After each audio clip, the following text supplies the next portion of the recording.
প্ৰথম দাবী উত্থাপন কৰিব খুজিছোঁ সাম্প্ৰদায়িক ফেচিষ্ট এই চৰকাৰখনে যি নাগৰিকত্ব সংশোধনী আইন আনিলে এই আইনখন অতি সোনকালে বাতিল কৰিব লাগে। দ্বিতীয় দাবীটো আছে অখিল গগৈক বিনা চৰ্তে মুক্তি দিব লাগে। তৃতীয় কথাটো হৈছে অখিল গগৈক উন্নত মানৰ চিকিৎসা কৰিব লাগে।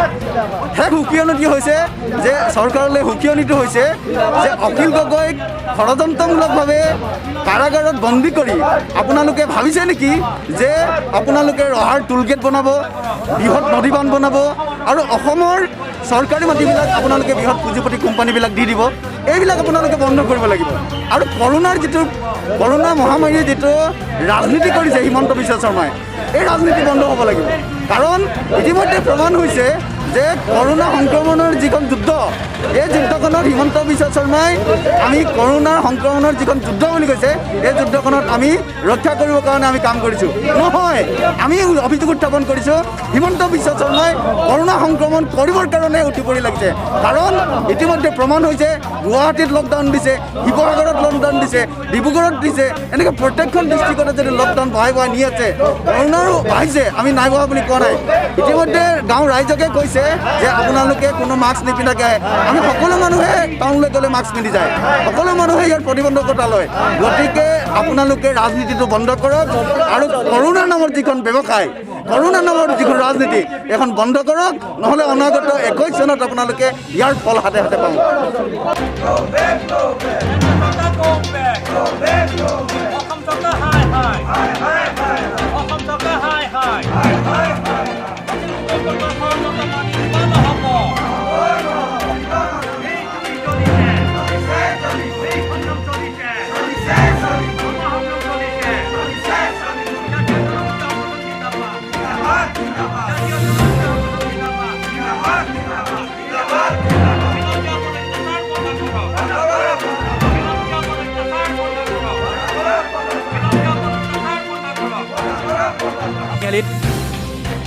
কৃষক মুক্তি সংগ্ৰাম সমিতি, আহোম জাতীয় গণমঞ্চৰ অসম, বীৰ লাচিত সেনা অসমৰ উদ্যোগত তথা এই লেঙেৰিবাসী ৰাইজৰ সহযোগত অসমীয়া জাতি হত্যা তথা সংগ্ৰামী হত্যাৰ অখিল গগৈ ডাঙৰীয়াক বিনা চৰ্তে মুক্তিৰ লগতে সকলো আন্দোলনকাৰীক বিনা চৰ্তে মুক্তি দিব লাগে। আৰু আপোনালোকৰ সংবাদ মাধ্যমৰ যোগেদি লগে লগে এই কথা স্পষ্ট জনাই দিব বিচাৰিছোঁ চৰকাৰক, অখিল গগৈ মুক্তিৰ ক্ষেত্ৰত যাতে অসম চৰকাৰে কোনো কাৰণত আৰু কেন্দ্ৰীয় চৰকাৰ হস্তক্ষেপ নকৰে, নহ'লে কিন্তু পৰিস্থিতি ভয়ংকৰ হ'ব। এই কথা স্পষ্ট। কাৰণ বাৰে বাৰে তেওঁলোকে অন্যায় অবিচাৰ কৰি 200 দিন কাৰাৰুদ্ধ কৰি ৰাখি, 200 দিনৰ অধিক তেখেতে কাৰাৰুদ্ধ কৰি ৰাখিছে। পুনৰ তেওঁলোকে ষড়যন্ত্ৰত লিপ্ত হৈ অধিক কাৰাৰুদ্ধ কৰাৰ যি ষড়যন্ত্ৰত লিপ্ত হৈছে, তাৰ পৰা কিন্তু তেওঁলোকক বিৰত থাকিবৰ বাবে আমি আহ্বান জনাইছোঁ। লগতে জাতিধ্বংসী যিখন নাগৰিকত্ব সংশোধনী আইন, সেই আইনখন আমি কোনো কাৰণত অসমত আমি প্ৰযোজ্য হ'বলৈ নিদিওঁ। পদ প্ৰযোজ্য হৈ থাকিব, কিন্তু অসমত আমি শেষ টোপাল অসমীয়া গাত তেজ থকা লাগে আমি কিন্তু প্ৰযোজ্য হ'ব নিদিওঁ। তেওঁলোকে যিয়ে দমন নীতি নচলাওক, কাৰণ তেওঁলোকৰ যিবিলাক প্ৰতিশ্ৰুতি লৈ অসমত চৰকাৰ গঠন কৰিছিলে, সেই 5 বছৰ শেষ হ'বলৈ হ'ল। সেয়া জনজাতিকৰণেই হওক, সেয়া বৃহৎ নদীবান্ধেই হওক, সেয়া টোলগেটেই হওক, আমি দেখিবলৈ পাইছোঁ অসমৰ ৰাইজে দেখিছে অসমত 10খন 11খন 8খন টোলগেট, ইখনৰ পিছত এখন তেওঁলোকে মুখ খুলি গৈ আছে। বৃহৎ নদীবান্ধ হ'ব নিদিওঁ কৈছে, বৃহৎ নদীবান্ধ হৈ গৈ আছে। জনজাতিকৰণটো ফোফোলা চুৰ হৈ গ'ল, ললিপপ হৈ গ'ল। ক'ত গ'ল তেওঁলোকৰ প্ৰতিশ্ৰুতিবোৰ? গতিকে তেওঁলোকে কোনো প্ৰতিশ্ৰুতি পূৰণ কৰিব পৰা নাই।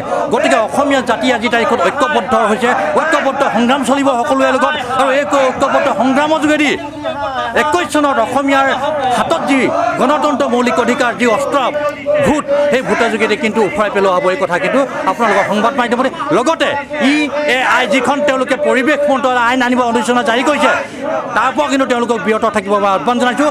অসম তথা উত্তৰ পূৰ্বাঞ্চলত পৰিৱেশ ধ্বংস হ'ব বিচৰা কোনো আইন কিন্তু আমি কেতিয়াও গ্ৰহণ নকৰোঁ। শেষ টোপাল তেজ টকালৈকে সেইখন আইনো আমি বিৰোধিতা কৰি যাম।